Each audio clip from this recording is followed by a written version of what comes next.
Good morning, good afternoon, or good night, my fellow Chibits. Today, I'm here to bring all of you the weekly anime review of Dragon Ball Super. I have missed this series. Last week it was on break, and I had no idea Dragon Ball Super was going to be on break. I had no idea. It came around Sunday when I usually, get up, watch Dragon Ball Super, watch Arslan, and it's like, my morning ritual. And I get up to watch it last week, and I'm like, where's Dragon Ball Super? Like, well, where the hell is it? I'm like, okay, maybe it's just, taking a while to get translated. And as the day progressed, I'm like, it's not even a Raw. I'm like, is episode not coming out? And then I looked at that One Piece didn't come out, and I'm like, oh, so that explains. So I'm guessing, Dragon Ball Super and, all the stuff by Toei Animation was on break last week. So I was like, oh, okay, so I actually missed Dragon Ball Super. I really did. Now, say whatever you will, I know a lot of people still give Dragon Ball Super flack, and it does have its many issues with some of the animation art, but when it comes to the story is getting very good. I'm really liking the direction of this arc of Dragon Ball Super, and so I've been very excited to see where it's going to go. So getting off of that, let's just, talk about the content in this episode.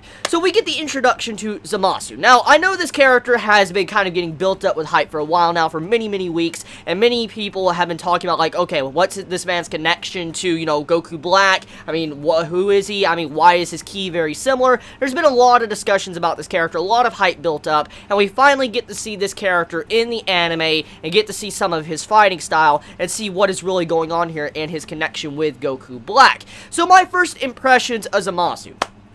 His fighting style is very, very interesting, because the way he was fighting Goku was something I just didn't expect. He was actually using some form of martial arts, and he was kind of just deflecting the blows of Goku throughout the entire fight. He wasn't really using, like, strength to overcome his opponent like we normally see in Dragon Ball Z. It's nothing like that. You actually saw this Kai, he was actually just reflecting Goku's attacks as he was coming at him, and it reminds me of stuff from The Breaker. If you've ever read that manhwa, you know what I'm talking about. It reminded me of some of the fights in that, and seeing Zamasu actually do this type of stuff against Goku, I'm like, damn, this man would be crazy if he actually had the power level of someone like Goku. Just imagine what he could possibly do. And this man, the entirety of the fight, the way he was able to see Goku's moves and do that type of stuff, he's definitely someone you should not underestimate. Because the way his fighting was, it showed that he was a very intelligent fighter. He's not someone you should underestimate and think is just all bronze. He definitely has a lot of brains up there. So Zamasu is a kind of terrifying fighter. Yeah, he's terrifying. If he had more strength to back him, I couldn't imagine how powerful he would be. And since we do know he has a connection to Goku Black in some way, well, most likely this isn't the last time we're going to see of him in his fighting, maybe fighting Goku, so I am looking forward to it. And as I've said a couple of times in the past of, Dragon Ball Super, one thing that this series has been missing for a very long time, it's an actual very concrete core villain. If you think back on Dragon Ball Z, there was always this one main central villain in each individual big arc. Frieza, Cell, Boo. The big villains of Dragon Ball Z. And I feel like one of the big things that have been missing in Dragon Ball Super is this type of big villain that's being built up. And clearly in this episode, and also throughout this entire this arc, there's been one central villain built up constantly, and that would be Goku Black. And now this mysterious Kai, Zamasu. So, before I go any further with that, let me just talk about what I think is really going on here. Now, there's been many theories and speculations about who Goku Black is. Goku Black most likely is the body of Goku, and then somehow someone either fused with Goku's body, brought Goku's body back, or went into Goku's body, is controlling it, something like that.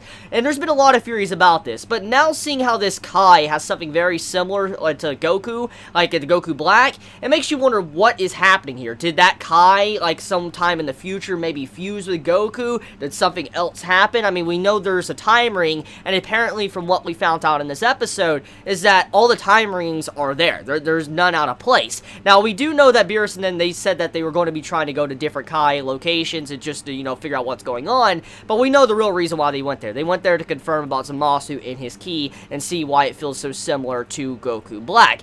Now, we do see some, interesting details about Zamasu's characterization, that he has a very huge distaste for humans. He has a lot of dislike towards them. He does not like humans, and after fighting Goku in this episode, even though Goku is a Saiyan, he realizes that humans are very dangerous, because someone like this around humans, all that, humans are a very dangerous race. So, Zamasu has been fueled even more to probably deal with the humans after what Goku did in this episode. So I do enjoy this dynamic of how maybe Goku is the very reason of why maybe Goku Black could have came around to begin with. I mean, think about it. What if the reason why Goku Black even appeared in the first place in Trunks' timeline is thanks to something that Goku did? Maybe. I mean, if you think about it.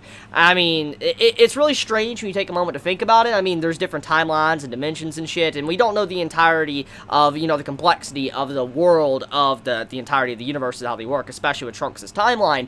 But when we think about it like that, you're like, what if Goku is responsible? What if he's responsible for the entirety of Goku Black?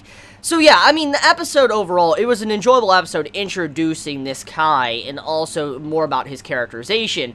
Now, getting off of that point of Zamasu and Goku and stuff, let's talk about the Android 18 stuff. So Android 18 and Trunks finally have a meeting, and this is the first time that Android 18 and Trunks have actually talked after the Cell Saga. If you think about it, you remember in the Cell Saga, Android 18 got spit up by Cell, Trunks was there, he realizes something was going on with, you know, Krillin and Android 18, and then pretty much there was never any more dialogue between Trunks and Krillin about that, and, you know, Trunks never really talked to Android 18 after the entire events of Cell. He went to his timeline and he killed Android 18 and 17. And so, this is the first time in Dragon Ball since after the Cell Saga that Trunks has confronted Android 18. And I mean, I know that has to probably bring back some serious PTSD. I mean, you gotta think about that for a second.